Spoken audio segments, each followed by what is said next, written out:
The Gospels are our sources for knowing about the resurrection of Jesus. Are they the kind of sources that historians would want when trying to establish what probably happened in the past? I think the answer to that question is no. When were the Gospels written? Well, they are not contemporary to the events they narrate. Scholars debate when the Gospels were written, but by far the most common datings are that Mark was written sometime around 65 or 70 A.D., Luke and Matthew about 10 or 15 years later, John maybe 10 or 15 years later, so John maybe around the year 90 or 95, Matthew and Luke around 80 to 85. These are the dates that are taught throughout the universities and divinity schools and seminaries of North America and Europe. I take them to be right for reasons that I can give you if anybody really wants to know. It's complicated arguments. If these dates are correct, it means that our earliest account of Jesus' resurrection is 40 years after the event. 40 years after the event. Well, Paul was writing before that, wasn't it? Yes, Paul was writing before that. Paul talks about the resurrection in 1 Corinthians. Well, that's 20 years after the event. So that's better. The Gospels give us the narratives. Paul makes reference to it, but there's a 20-year gap. You don't have somebody who was there writing about it. Second point, none of the authors were eyewitnesses. Paul himself indicates that he was not an eyewitness, and none of the gospel writers was an eyewitness. People, of course, call the gospel books Matthew, Mark, Luke, and John. Well, they call them Matthew, Mark, Luke, and John because we don't know who wrote these books, and there's no point calling them Sam, Fred, Jerry, and Harry. I mean, they're written by people we don't know who they were written by. They are anonymous. You might not think so because they have the title, The Gospel According to Matthew. Whoever put that title on it was an editor later. The original books are all anonymous, written in the third person. Moreover, the followers of Jesus were Aramaic-speaking peasants from Galilee, lower-class men who were not educated. In fact, Peter and John in Acts chapter 4, verse 13, are literally said to be illiterate. They couldn't read and write. Of course not. They were fishermen. They didn't go to school. The vast majority of people in the ancient world never learned to read, let alone write. And their native language was Aramaic. These books are written in Greek by highly educated, rhetorically trained writers who are skilled in Greek composition. Probably not disciples and don't claim to be disciples. Where did these authors get their stories from?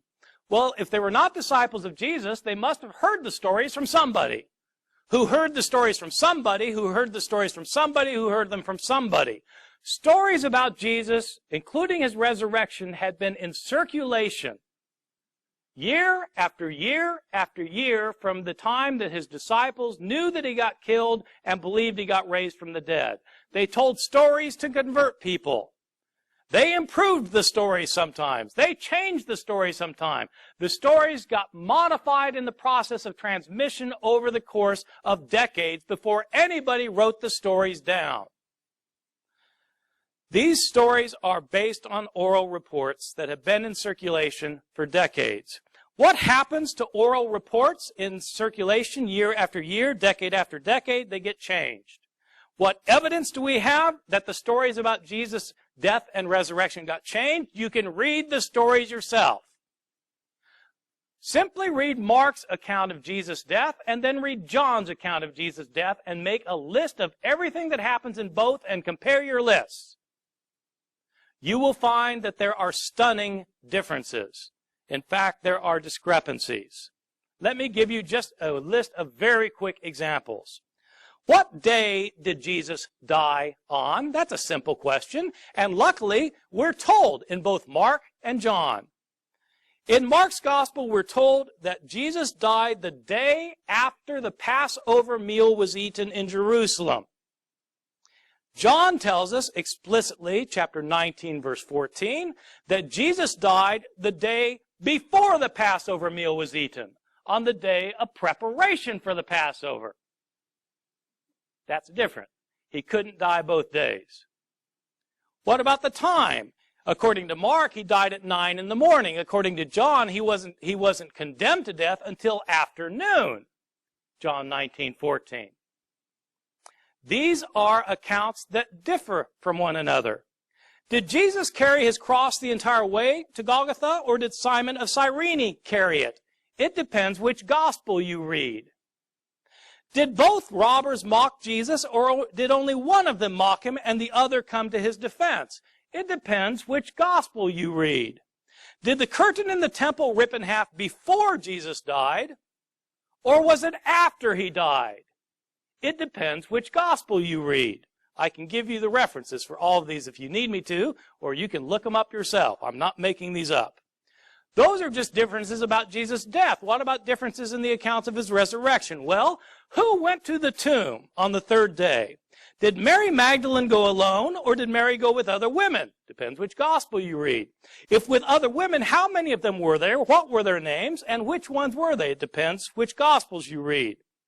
Was the stone rolled away before the women got to the tomb or not? What did they see in the tomb? Did they see a man? Did they see two men? Or did they see an angel? Depends which gospel you read. What were they told to tell the disciples? Were the disciples supposed to stay in Jerusalem to see Jesus, or were they supposed to go to Galilee? Depends which gospel you read. Did the women tell anybody, or were they silent about it? Depends which gospel you read. Did the disciples ever leave Jerusalem? Or did they never leave, or did they leave and go to Galilee?